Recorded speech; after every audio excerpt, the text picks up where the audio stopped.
Kkooti enkulu ewozesa abakenuzi etudde nate enkya ya leero okuwulira omusango gwe yali minisita w'ebyenguudo Ibrahim Byandala ng'avunaanibwa okukozesa obubi ensimbi ezaalina okuzimba oluguudo lw'e Katosi mu mwaka gwa 2014. Oludda oluwaabi n'era luleese yali avunaanyizibwa ku mirimu gy'okuzimba oluguudo luno okuva mu UNRA Martin Oluwa, era ng'okusinziira ku mujulizi ono alipoota ze ezisinga ze yakola zaalinga zeekuusa ku nsonga y'aba UTAU obutaba n'abakiikirira mu nteekateeka zonna. Oluwa agamba nti yali yeetaaga abantu 3 abakugu mu kukola enguudo abataamuweebwa. Wabula nga wayiseewo ebbanga, Mike Fiako yalabibwako era ne yeeyanjula nga bwe yali asindikiddwa aba UTAU, ekintu ekyazuulibwa nti si kituufu era nti yali mulambuzi.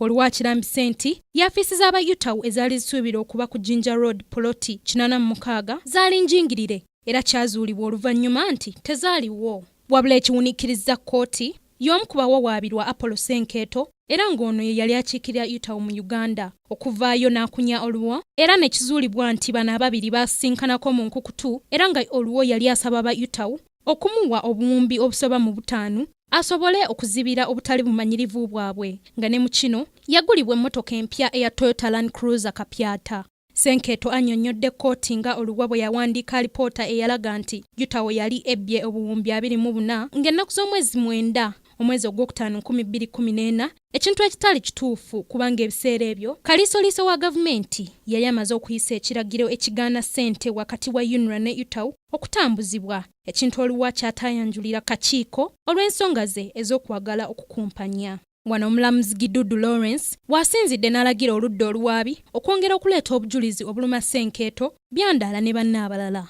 nga ne kkooti yakuddamu okutuula olunaku lw'enkya okuwulira omusango guno. Ku lwa Kingdom TV, Madrid Nabukeera, amalindirire. This is Kingdom TV.